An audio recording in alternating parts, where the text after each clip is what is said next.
आज हम लोग सॉल्व करेंगे 10th क्लास के चैप्टर ट्राइंगल्स के एक्सरसाइज 6.2 का क्वेश्चन नंबर 3। इसमें दिया है हम लोगों को in figure if L M is parallel to C B and L N is parallel to C D then prove that A M upon A B is equal to A N upon A D.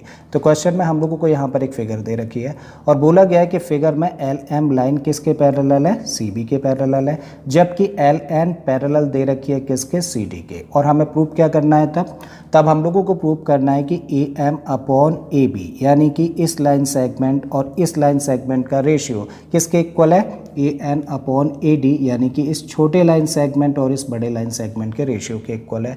ठीक है, तो चलिए start करते हैं और इसको prove करते हैं। अब जब भी कभी इस तरीके के क्वेश्चंस दे दिए जाए जहां पे हम लोगों को पैरेलल लाइंस के पेयर्स दे रखे हों, तो ऐसे क्वेश्चंस को आसानी से सॉल्व करने के लिए मैं आप लोगों को 3 पॉइंट्स बता रहा हूँ। पहला पॉइंट क्या है, सबसे पहले देखो कि जो पैरेलल लाइंस के पेयर्स दे रखे हैं वो कौन से ट्राइंगल्स में आते हैं। तो देखिए पहला पेयर क्या है, L M is parallel to C भी दिया है ना, मतलब ये दो लाइन्स है पैरेलल। तो जरा बताओ कि ये दोनों लाइंस किस ट्राइंगल में आती हैं।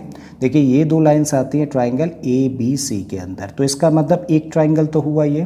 अब दूसरी जो पैरेलल लाइंस का पेयर है वो क्या है, L M is parallel to C D दिया है, मतलब ये लाइन और ये लाइन पैरेलल है। तो बताइए जरा ये दोनों लाइंस किस ट्राइंगल का पार्ट है, ये पार्ट है ए सी डी ट्राइंगल का। मतलब एक ट्राइंगल तो हमारे पास ये है और दूसरा ट्राइंगल ये है। ठीक है, तो पहला काम क्या था, वो ट्राइंगल्स आइडेंटिफाई करना जिनमें कि पैरेलल लाइंस के पेयर्स आते हैं। ठीक है, अब दूसरा पॉइंट क्या है, दूसरा पॉइंट है कि जो अभी ट्राइंगल्स हम लोगों ने आइडेंटिफाई किए हैं उन दोनों ट्राइंगल्स में कोई ऐसी साइड है जो कॉमन हो। तो देखिए एक ट्राइंगल तो ये है, दूसरा ट्राइंगल ये है और दोनों के अंदर कॉमन साइड क्या है, ए सी। देखिए ये वाली साइड है ना, दोनों ट्राइंगल्स का पार्ट है, याद रखेंगे इस पॉइंट को कि कौन सी कॉमन साइड है।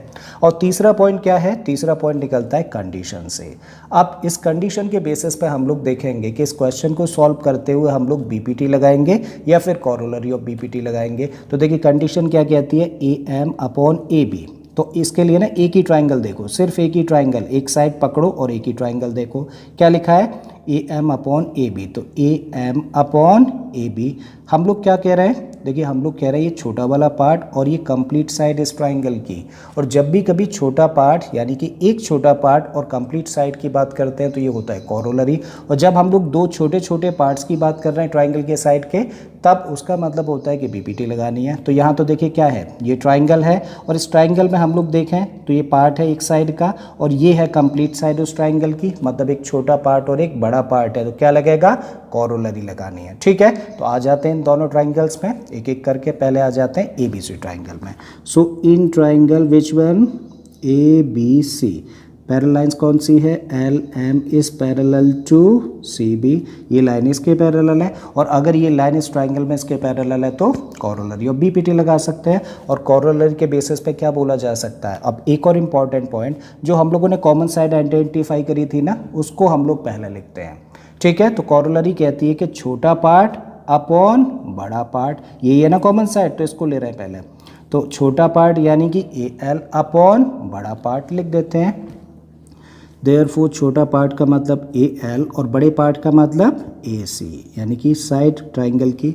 अब इधर आ जाते हैं, ए एम यानी कि छोटा पार्ट और कंप्लीट साइड यानी कि ए बी। ठीक है, so A M upon A B और इसको नेम दे देते हैं इक्वेशन नंबर 1। और ये किसकी वजह से लिखा, बाई कॉरोलरी ऑफ बीपीटी। ठीक है, तो चलिए इस ट्राइंगल का हुआ काम खत्म। अब आते हैं हम लोग इस ट्राइंगल पे। क्या नाम है इस ट्राइंगल का, so in triangle A C D. अब पैरेलल लाइंस कौन सी है, क्या दिया है हम लोगों को, L N is parallel to C D. देखिए ये लाइन इसके पैरेलल है। ठीक है, तो क्या लगा रहे हैं, कॉरोलरी ऑफ बीपीटी यूज़ कर रहे हैं हम लोग। लगाते हैं, पहले कौन सी साइड के पार्ट्स लिखने पड़ेंगे, जो कॉमन साइड है। तो लिखिए भाई, क्या लिखेंगे, ए एल यानी कि ये पार्ट और कंप्लीट साइड इस ट्राइंगल की, और वो क्या है, ए सी। ये किसके इक्वल होगा, इस छोटे पार्ट यानी कि ए एन अपॉन कंप्लीट साइड, और ये क्या है, A D, and that is equation number 2। और ये भी किस रीजन से, by corollary of BPT. Correct है। अब देखिए भाई हम लोगों के सामने दो इक्वेशंस तैयार हुई और इन दोनों ही इक्वेशंस में हम लोग देखें तो इन दोनों ही इक्वेशंस की जो लेफ्ट हैंड साइड है, लेफ्ट हैंड साइड में क्या है ए एल अपॉन ए सी, यहाँ भी देखें ए एल अपॉन ए सी लिखा है ना, ठीक है। तो कभी भी जब हम लोगों के पास में दो इक्वेशंस हो और उन दोनों इक्वेशंस की एक साइड इक्वल हो तो फिर दूसरी साइड भी कैसी होंगी, इक्वल होंगी ना, ठीक है। तब हम लोग लिख सकते हैं क्या, by equation number 1 and equation number 2, क्योंकि इन दोनों इक्वेशंस की लेफ्ट हैंड साइड्स इक्वल हैं तो दोनों की राइट हैंड साइड्स भी इक्वल होंगी। लिख देते हैं इस बात को, A M upon A B किसके इक्वल हुआ, ये इक्वल हुआ A N upon A D के। अब जरा चेक करिए क्या यही हम लोगों को प्रूव करना था। देखिए A M upon A B है ना, A M upon A B equal to A N upon A D, A N upon A D, yes यही हम लोगों को प्रूव करना था और हम लोगों ने प्रूव कर दिया किसकी हेल्प से, कॉरोलरी ऑफ बीपीटी की हेल्प से। तो उम्मीद है स्टूडेंट्स कि आपको क्वेश्चन समझ आ गया होगा। अगर ऐसा है तो प्लीज़ वीडियो को लाइक कर दें, चैनल को सब्सक्राइब करना और बाकी के क्वेश्चंस के लिए चले जाइए मेरी प्लेलिस्ट में। इस तरीके के बहुत सारे क्वेश्चंस मैंने ऑलरेडी अपलोड किए हैं। मैं फिर से आता हूँ एक नए क्वेश्चन, एक नए कॉन्सेप्ट के साथ में। Till then keep learning and thank you for watching this video.